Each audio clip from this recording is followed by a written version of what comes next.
নমস্কার বন্ধুরা, আমি মিতালি রান্নাঘরে আমার বন্ধুদের স্বাগত। আজকে আবার আমি দেখো একটি নতুন রেসিপি নিয়ে তোমাদের সামনে হাজির হয়েছি।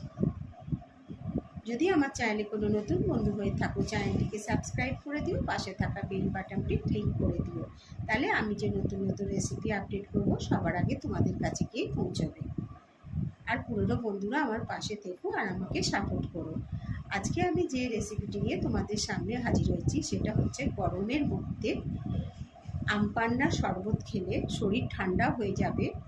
এই শরবতই আজকে আমি তোমাদের সাথে শেয়ার করব। প্রথম থেকে শেষ পর্যন্ত পুরো ভিডিওটা তোমরা দেখবে খুবই ভালো লাগবে। এক গ্লাস ঠান্ডা জলে যদি একটু আম পান্না এরমভাবে তৈরি করে নিয়ে শরবত করে খাও, খুব সুন্দর খেতে লাগবে আর শরীরটাও ঠান্ডা হয়ে যাবে। চলো তাহলে আজকে আমি তোমাদের এই রেসিপিটি শেয়ার করছি। আম পান্না শরবত করব বলে আমি এখানে একটা এরম বড় আম নিয়েছি। আমটা ধুয়ে আমি পরিষ্কার করে নিয়েছি। আমটা আমি বড় দেখেই নিয়েছি। আমটাকে আমি খোলা ছাড়িয়ে ছোট ছোট পিস করে কেটে নিচ্ছি। দেখো বন্ধুরা, আমগুলো আমি এরম ছোট ছোট পিস করে নিয়েছি। আর আমটা দেখো পুরো সাদা, আর খোলাগুলো আমি একদম পরিষ্কার করে ছাড়িয়ে নিয়েছি। এবার আমি আমগুলোকে আগে সেদ্ধ করে নেব। এবার বন্ধুরা দেখো, আমি একটা কড়া নিয়ে নিয়েছি। এবার দেখো এর মধ্যে আমি এই আমগুলোকে সব দিয়ে দিচ্ছি। এর মধ্যে আমি দেখো দুটো লঙ্কা দিয়ে দিচ্ছি। আর দেখো আমি চিনি দিয়ে দিচ্ছি। আন্দাজ করে তোমরা যেমন মিষ্টি খাবে শরবতে সেরকম দেবে। আমি আন্দাজ করে চিনি দিয়ে দিলাম। আর আমি অল্প একটু নুন দিয়ে দিলাম। আর পরিমাণ মতো অল্প করে একটুখানি জল দিয়ে দিচ্ছি। বেশি জল দেবো না, অল্প জল দেবো, যাতে আমগুলো ভেতরে ডুবে থাকে। আমগুলো যাতে ডুবে থাকে ঠিক এইরকম আমি জল দিচ্ছি, বেশি দিচ্ছি না, এতেই আমটা সেদ্ধ হয়ে যাবে। আর একটু জল দিয়ে দিচ্ছি অল্প করে।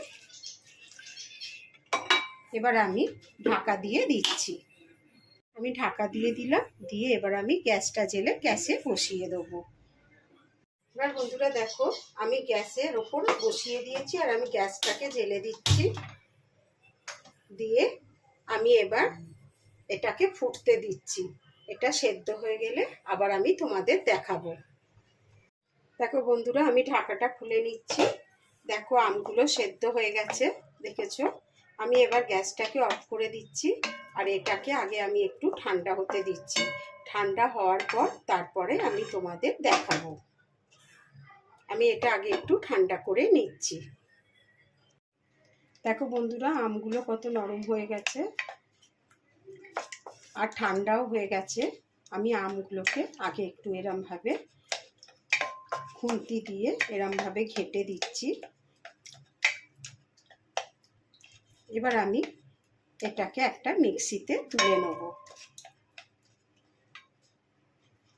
বন্ধুরা দেখো, আমি একটা মিক্সির জার নিয়ে নিয়েছি বড়। আর এই মিক্সি জারের মধ্যে আমি এই আমটাকে নিয়ে নিচ্ছি। সেদ্ধ করা আমগুলোকে সব আমি নিয়ে নিচ্ছি।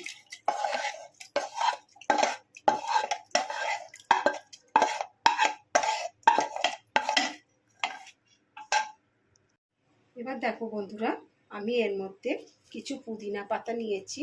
পুদিনা পাতাগুলো আমি এর মধ্যে দিয়ে দিচ্ছি।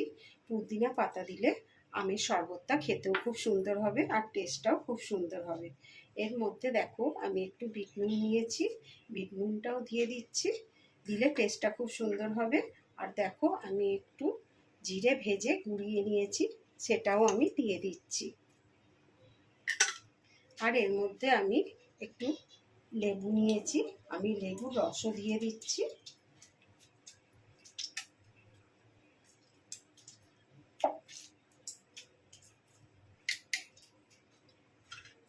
এবার আমি এটাকে পেস্ট করে নেব মিক্সির মধ্যে ভালো করে।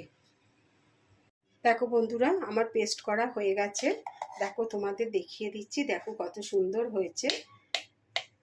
এবার আমি এটাকে একটু ভালো করে ছেঁকে নেব, কেন ভেতরে যদি কোনো আঁশ থাকে তাহলে আঁশটা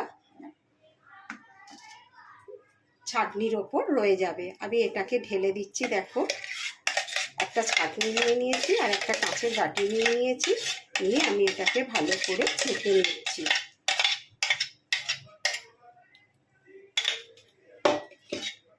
দেখো বন্ধুরা, আমি এইভাবে ছেঁকে নিচ্ছি।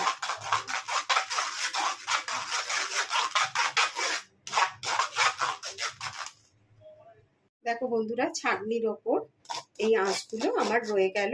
এগুলো আমি আর করব না, আমি গা থেকে চেঁচে নিচ্ছি আর এটা ফেলে দিচ্ছি। এবার বন্ধুরা দেখো, আমি এই আম পান্নাটা একটা এরম কাঁচের শিশি নিয়েছি। আমি শিশির মধ্যে কিছুটা রেখে দেবো আর বাকিটা আমি শরবত করে নেব।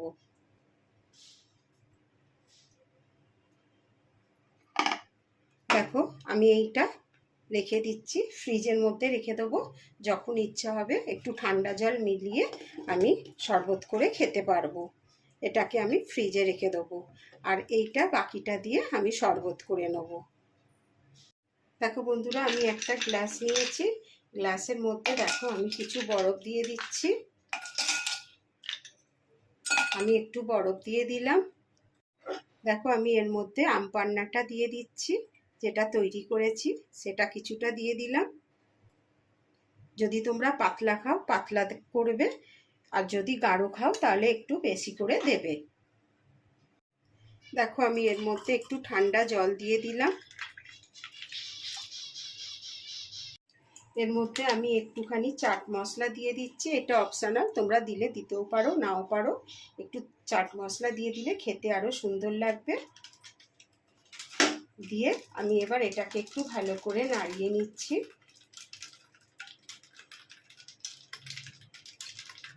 দেখছো বন্ধুরা, একবার অবশ্যই তোমরা এরমভাবে করে খেও, দেখবে খুব সুন্দর লাগবে। আর আমি একটা এর মধ্যে লেবু দিয়ে দিচ্ছি। বন্ধুরা, আমার শরবত তৈরি হয়ে গেছে। যদি তোমাদের এই রেসিপিটি আমার ভালো লেগে থাকে তাহলে আমার চ্যানেলটিকে সাবস্ক্রাইব করে দিও আর পাশে থাকা বেল বাটনটি ক্লিক করে দিও। তাহলে আমি যে নতুন নতুন রেসিপি আপডেট করব সবার আগে তোমাদের কাছে গিয়ে পৌঁছাবে। আর লাইক, শেয়ার আর কমেন্ট করতে যেন ভুলো না। অনেক অনেক বন্ধু বান্ধবদের মধ্যে শেয়ার করে দিও আর ফ্যামিলির মধ্যে শেয়ার করে দিও। আমি আবার একটি নতুন রেসিপি নিয়ে তোমাদের সামনে হাজির হব। তোমরা ভালো থেকো, সুস্থ থেকো। ধন্যবাদ।